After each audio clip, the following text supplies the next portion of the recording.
ज़ैगम साहब, ये जिस तरह शहजाद साहब ने बात की, क्या हम ऐसा माशरा बन रहे हैं जहाँ लोग जिम्मेदारियां लेना नहीं चाह रहे हैं? जिम्मेदारियां हम कहते हैं कि अगर पैसे देकर या हासिल कर ली जाए सर्विसेज के थ्रू, तो क्या कोई रिवायात हैं जो जानी आगे ज़रूरी है या वक्त के साथ बदल जाना चाहिए? तो फिर वो असल ईद कहाँ रहेगी जो शायद मेरे अब्बा ने देखी हो या किसी हद तक मैंने देखी, मेरे बच्चे नहीं वो देख रहे होंगे फिर अब? देखिए, कुछ तब्दीलियां तो ऐसी आई हैं ना जिन पर दुख होता है, अफसोस होता है। मैं आपको बताता हूँ, मिसाल के तौर पे मैं एक दफ़ा गांव में गाड़ी में जा रहा था, मेरे बच्चे मेरे साथ बैठे हुए थे, तो अब आगे से मैंने क्रॉस करना था एक बैलगाड़ी है जिसमें ऊपर 20 फीट ऊपर तक घास रखी हुई, घास के ऊपर बंदा बैठा, उसने हाथ हिलाया, ज़ैगम कैसे हो? मैंने कहा बिल्कुल ठीक हो, तुम कैसे हो ज़फर? अब वो मेरे बच्चों ने मेरी तरफ देखा ना, पापा ये कौन है? मैंने कहा मेरा क्लास फेलो था। They were horrified and I was horrified at their reaction. उनका उनके लिए नॉर्मल ही नहीं है भाई, वो तस्वुर ही नहीं कर सकते थे कि हमारा बाप जो है वो इसका क्लास फेलो था।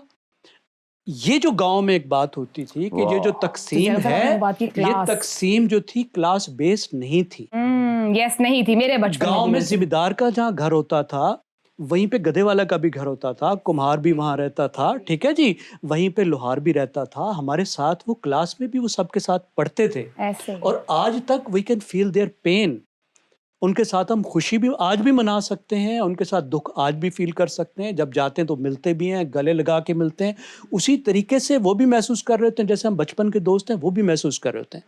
अब हमने क्या हुआ है, हमारी सबसे पहले तो हाउसिंग टोटली सेग्रीगेट हो गई, ठीक है, हम बदल ही गए हैं। नहीं, बदला क्या, हमने बदमाशी किया, जानबूझ के बदला है। इस्लामाबाद में क्या होता है, आप कहते हैं जी यहाँ पे हमने बनाना है जी नया सेक्टर। सेक्टर क्या बनाना, इसका मतलब है जो यहाँ गांव रह रहा है ना इसको निकालो यहाँ से। वो कहाँ क्यों नहीं रह सकता? जो 500 साल से इस गांव में रह रहा है, जिसके मतलब 20 पुश्तों की वहां कब्रें हैं, आप उसे कहते हैं हम यहाँ कॉलोनी लेकर आ रहे हैं। You are not good enough to live here. Disconnect हो रहा है, आप यहाँ नहीं रह सकते क्योंकि आप गरीब हैं, आपकी हमसे क्लास मुख्तलिफ है, पैसे पकड़ लो, जमीन ले लो, हम में नहीं तुम रह सकते। हमने माशी तौर पे जो तकसीम कर दी है, हम अब इस काबिल नहीं रहे कि मुख्तलिफ क्लासेस जो हैं हम मिलकर खुशियां मना सके, दुख मना सके। ने माशरा ही तब्दील करके रखा। इस वजह से हमारी जो नई नस्ल है वो ना उसका पेन महसूस कर सकती है, डिस्कनेक्ट हो गया ना सभी। मुख्तलिफ तरह के जो लोग हैं ना उनका पेन महसूस कर सकती है, ना उनके साथ एम्पैथी कर सकती है। दूसरी बात जो गुफ्तगू हो रही थी, देखिए ईद जो एक बुनियादी, देखिए ईद का अगर हम देखें ना पूरी दुनिया में जो फेस्टिवल्स होते हैं, फेस्टिवल्स का एक पैटर्न है और उस पैटर्न को कहते हैं फैमन फीस्ट पैटर्न।